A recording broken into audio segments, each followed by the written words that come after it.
Est-ce qu'il me restera assez de temps à vivre pour déblayer tout ça? Ville de Ganja, à une cinquantaine de kilomètres de la ligne de front. L'artillerie arménienne a bombardé loin, à l'intérieur des terres azéries. Ragiba Kouliyeva a 67 ans. Elle était ici la nuit du 17 octobre, quand les bombes sont tombées sur son quartier. Là-bas, il y a 5 membres d'une famille qui ont disparu, c'est-à-dire une famille entière. Ici aussi, 4 personnes. C'est la famille de Ramiz qui a disparu. Ici aussi, un garçon qui s'appelait Royal. Toute sa famille a disparu. Il ne reste qu'une seule fille. Madame Kouliyeva a perdu son petit-fils de 13 ans dans ce bombardement. C'est ici qu'on vivait. Mais là, on habite provisoirement un dortoir. La nuit, je suis là-bas, et la journée ici.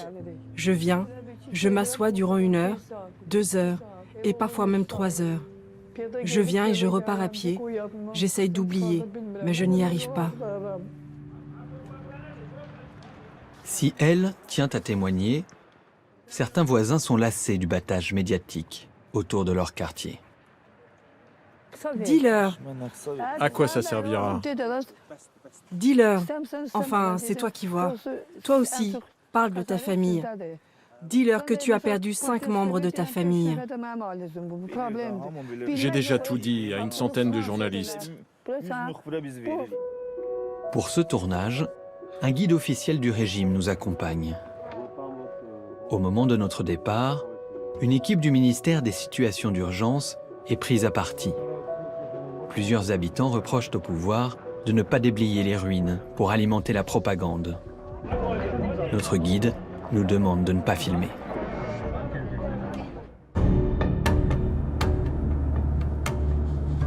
Après la ville de Ganja, nous embarquons avec d'autres journalistes, presque tous azéris et turcs, sous le contrôle de l'armée azerbaïdjanaise. Nous longeons la frontière iranienne, puis pénétrons dans les districts nouvellement reconquis du Bas-Karabakh, un glacis de sécurité qui entourait la République autoproclamée du Haut-Karabakh. Nous retrouvons le photojournaliste Reza Degati. Après 40 ans de carrière, de l'Afghanistan au Rwanda en passant par l'Irak, il est un habitué des zones de guerre.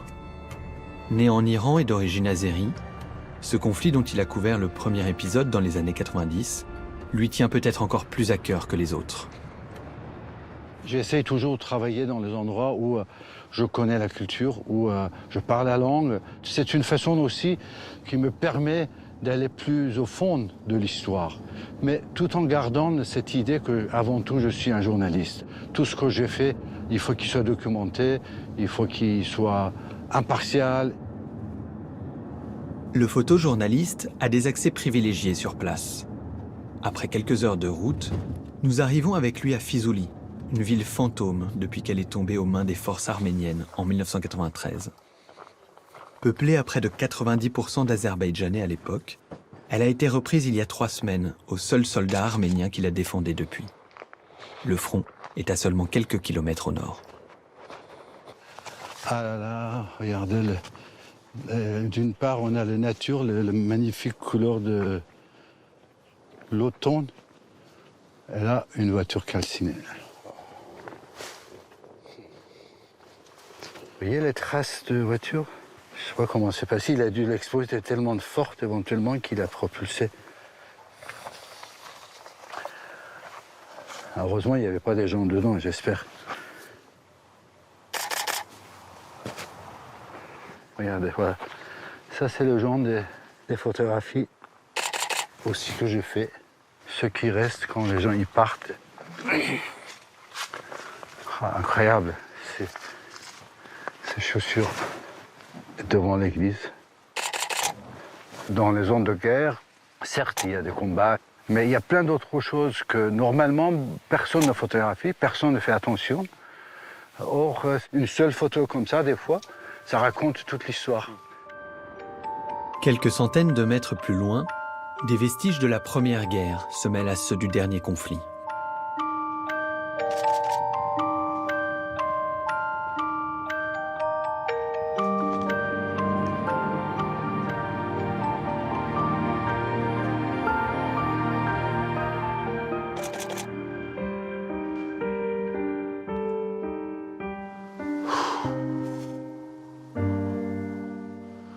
Écoutez, je ne sais pas ce que c'est ces bus, mais ça m'a rappelé une terrible histoire. Parmi les réfugiés qui avaient fui Fusoli, il y a un homme qui m'avait raconté ce qu'il avait vécu quand il quittait cette ville. Et il dit, d'un seul coup, on a vu les forces arméniennes qui avaient déjà pris la route. Ils ont arrêté les bus. On nous a descendus de bus. Ils ont enlevé tout ce qu'on avait, nos sacs, les bijoux de la femme. Et ils nous ont demandé d'enlever nos chaussures. Après, ils ont dit, voilà, maintenant, vous pouvez partir à pied. Et ils ont commencé à nous tirer derrière en l'air en disant, si vous partez pas. Si personne ne peut comprendre ça, que l'histoire, il donne toujours des leçons. Il faut vraiment ouvrir les yeux pour les voir.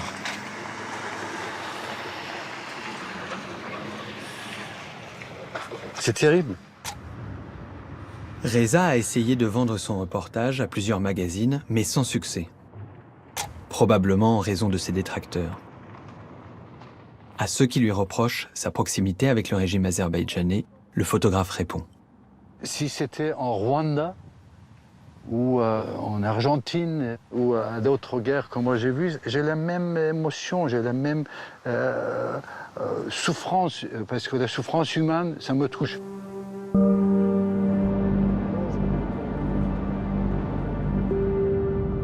Le soir même, nous nous rendons entre Terter et Barda, à 40 km du front, pour des funérailles.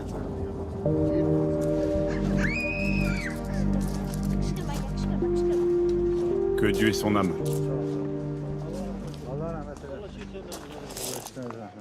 Un jeune homme de 17 ans a été tué l'après-midi même en gardant le bétail. Depuis le premier conflit, cette famille, comme des milliers d'autres, est réfugiée du Karabakh.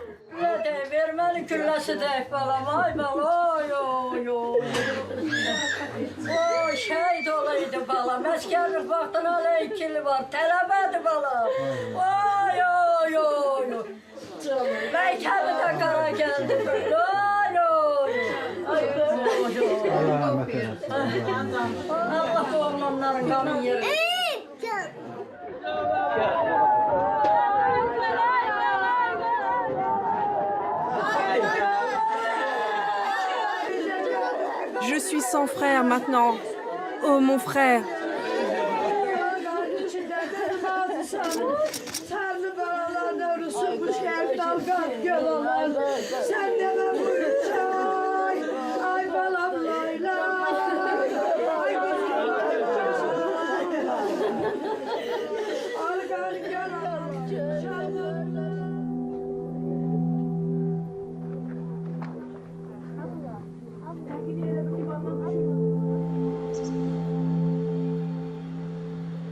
Retour à Ganja, à l'ombre des montagnes du Grand Caucase.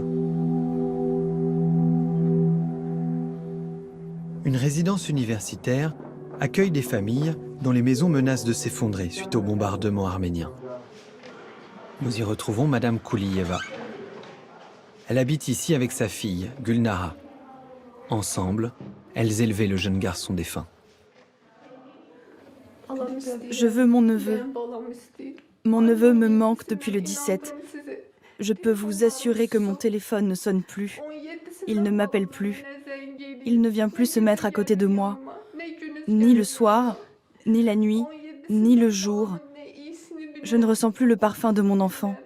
Je n'entends plus sa voix. Elle-même a été légèrement blessée au bras dans l'effondrement de leur maison. Personnellement, je pense que si on peut régler le problème par la paix, ce serait bien. Mais si on n'a pas le choix, il faut faire la guerre. J'aurais aimé que ce soit réglé par la voie de la paix, car chaque mère a ses enfants au front. Chaque sœur a ses frères au front. Chaque père attend le retour de son enfant. Il y a des enfants qui attendent le retour de leur père. Et si ça peut être réglé par la paix, ce serait très bien. Un discours pacifiste, un peu trop au goût de notre guide accompagnateur. Dans notre dos, il lui souffle une réponse. Que le sang ne soit plus versé. Et bien entendu que nos terres nous reviennent. Mais bien sûr que nos terres nous reviennent. Alors que notre tournage se termine, le président Aliyev fait une allocution que les Azerbaïdjanais attendaient depuis plusieurs jours. Le Karabakh est à nous. La ville de Choucha, à quelques kilomètres de Stepanakert, a été reprise aux Arméniens. Mon enfant a été vengé. Choucha est libre. Pour les Azerbaïdjanais, Choucha, c'est la ville symbole du Haut-Karabakh. Pourtant, Madame Kouliyeva ne partage pas le même enthousiasme que sa fille. Choucha est reprise, réjouis-toi. Dis que tu es contente, dis que l'âme de notre enfant se réjouit. Je suis contente, c'est notre État. Ça appartient à l'Azerbaïdjan. Je suis contente malgré les martyrs qu'on a eus. C'est notre terre. Mais je ne lâcherai pas Pachinian tant qu'il n'est pas traduit devant le tribunal international. Je le traduirai devant le tribunal populaire. Ne mélange pas la politique. 15 enfants quand même ont été massacrés. Peut-on les oublier?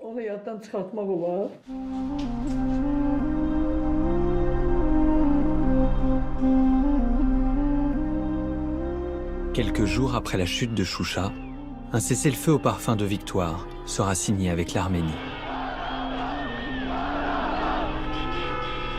Malgré tout, de nombreux Azerbaïdjanais se demandent aujourd'hui pourquoi leur armée, en position de force, n'a pas repris tous les territoires perdus en 1993. Les Arméniens, quant à eux, se sentent dépossédés de ces terres dans un basculement de l'histoire qui n'est sans doute pas définitif, tant le Haut-Karabakh continue de cristalliser toutes les passions.